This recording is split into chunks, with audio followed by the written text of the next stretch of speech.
pagi anak-anak, kembali lagi di kelas online mata pelajaran prakarya untuk tingkat 8. Stay safe, tetap di rumah aja, mari kita sama-sama belajar dari rumah.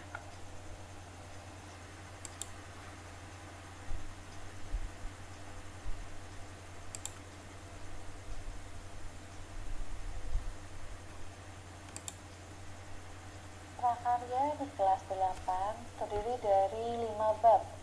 Yang pertama adalah bab kerajinan bahan lunak, dan bab kedua teknologi informasi dan komunikasi atau TIK, dan bab ketiga budidaya ternak kesayangan, bab keempat pengolahan bahan pangan serealia, kacang-kacangan, dan umbi menjadi makanan atau minuman.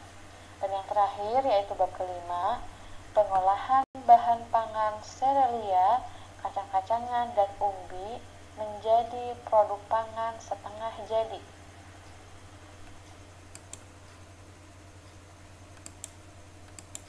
Untuk pertemuan kali ini, kita akan masuk di bab 1 yaitu kerajinan bahan lunak. Nah, di bab 1 ini untuk kerajinan bahan lunak akan dibagi menjadi 2 pertemuan, dan yang kali ini adalah part 1 atau part 1, pertemuan pertama kita pada bab kerajinan bahan lunak.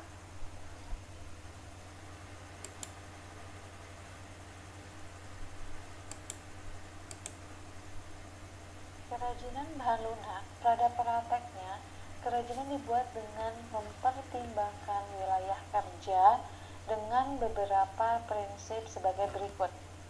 Ada 3 prinsipnya, yaitu yang pertama, keterampilan tangan. Kerajinan dibuat dengan menggunakan keterampilan tangan. Meskipun diproduksi banyak, produk kerajinan masih tetap mengandalkan tangan. Sementara itu, berbeda dengan industri bertumpu pada kekuatan mesin. Inilah yang membedakan antara produk kerajinan dan produk industri. Lalu, prinsip yang kedua adalah keterampilan teknik. Pembuatan benda-benda kerajinan dilakukan secara berulang-ulang dan didasari oleh keterampilan teknik, sehingga produk yang dihasilkan sudah tentu memiliki kekhasan tangan yang nampak dengan detail, rumit, dan hanya bisa dilakukan dengan keterampilan teknik yang dimiliki oleh tangan seseorang. Tidak bisa dilakukan oleh mesin biasanya. Oke, lanjut yang ketiga.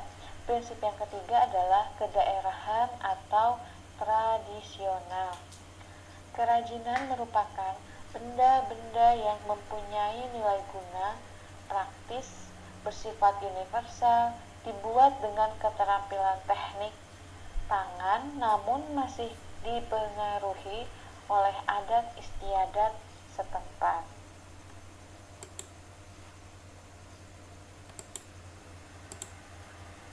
Secara umum, jenis karya ini, yaitu kerajinan dari bahan lunak, dapat dipilah menurut manfaatnya sebagai berikut. Yang pertama adalah untuk kelengkapan busana.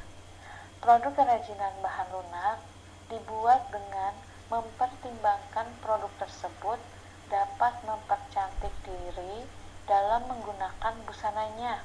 Contoh produk-produk aksesoris seperti gelang, kalung, bros, cincin, dan sebagainya.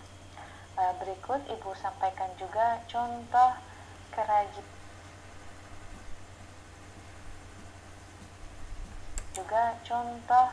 kerajinan bahan lunak yang merupakan kelengkapan busana.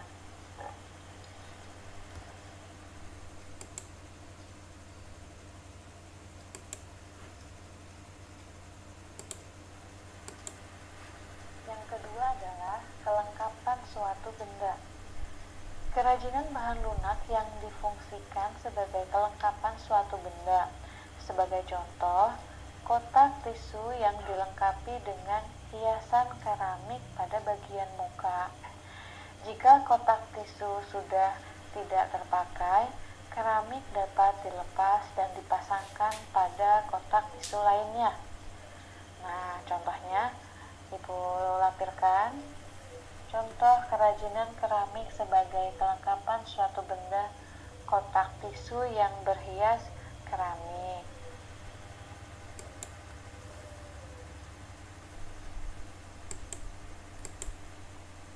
Yang ketiga, kelengkapan rumah atau bangunan. Produk kerajinan dapat dijadikan manfaat sebagai pelengkap rumah atau bangunan tertentu.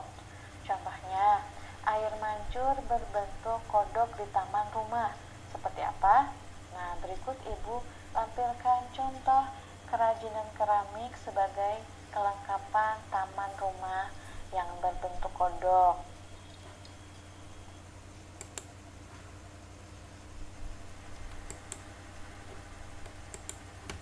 Nomor 4, kelengkapan keperluan ritual atau upacara adat. Nah, banyaknya ritual atau upacara adat Nusantara tentunya bervariasi pula kerajinan bahan lunak yang dapat dimanfaatkan sebagai pelengkap upacara.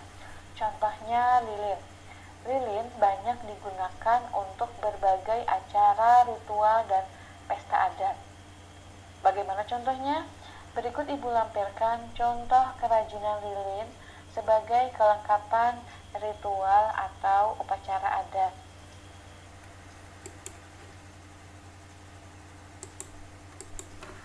Jadi, prinsip kerajinan bahan lunak itu terdiri dari 4 macam. Yang pertama adalah prinsip kelengkapan busana, lalu yang kedua, prinsip kelengkapan suatu benda, dan yang ketiga, prinsip kelengkapan rumah atau bangunan, dan yang terakhir adalah prinsip kelengkapan keperluan ritual atau upacara adat.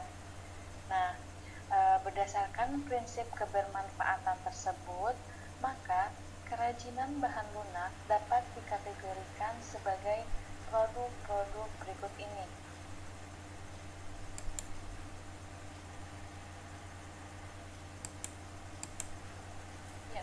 Menambah keindahan.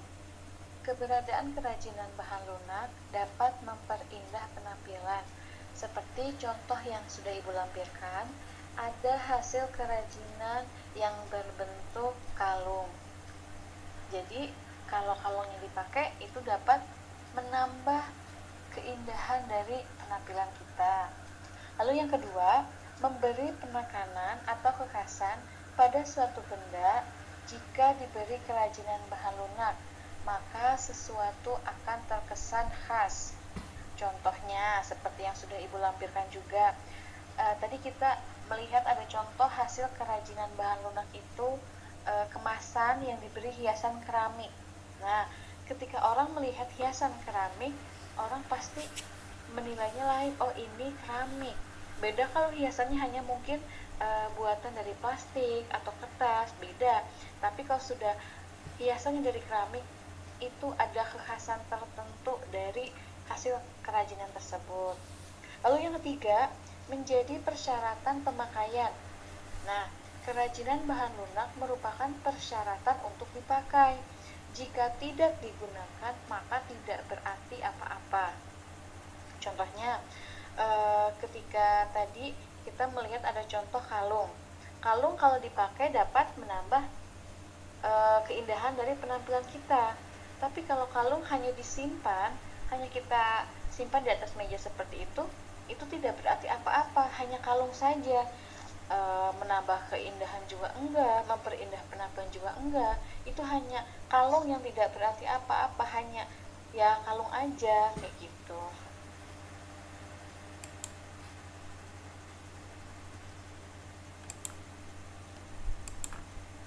Dan yang keempat, merupakan pertanda atau simbol. Produk kerajinan bahan lunak dijadikan sebagai pertanda atau simbol suatu kepentingan. Contoh yang sudah kita lihat sama-sama, tadi ada produk kerajinan yang digunakan sebagai kelengkapan ritual. itu merupakan sebuah simbol bahwa ada ritual dalam kegiatan tersebut yang memerlukan hasil kerajinan bahan lunak, yaitu lilin. Lalu yang kelima, dibuat khusus sesuai benda aslinya atau duplikasi. Nah, kerajinan bahan lunak dibuat secara khusus menyerupai bentuk aslinya untuk alasan dan kebutuhan tertentu. Contoh tadi yang sudah Ibu lampirkan adalah kerajinan sebagai kelengkapan rumah. Tadi ada patung yang berbentuk kodok. Dia dibentuk sesuai dengan benda aslinya, menyerupai aslinya. Nah, contohnya seperti itu. Lalu yang terakhir, yang keenam, sebagai bagian dari karya seni. Nah, karena mencerminkan ekspresi keberagaman budaya Nusantara, maka kerajinan bahan lunak merupakan bagian dari karya seni. Iya, kerajinan bahan lunak itu merupakan karya seni karena hasil-hasil kerajinan itu memiliki nilai seni yang luar biasa.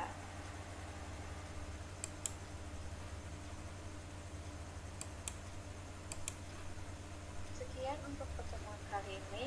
Sampai jumpa di pertemuan berikutnya di bab 1 kerajinan bahan lunak part kedua. Oke, anak-anak, stay safe, tetap di rumah saja. Mari kita sama-sama belajar dari rumah untuk kepentingan bersama. Karena kepedulian kita merupakan hal yang sangat penting di masa-masa seperti ini. Wassalamualaikum warahmatullahi wabarakatuh.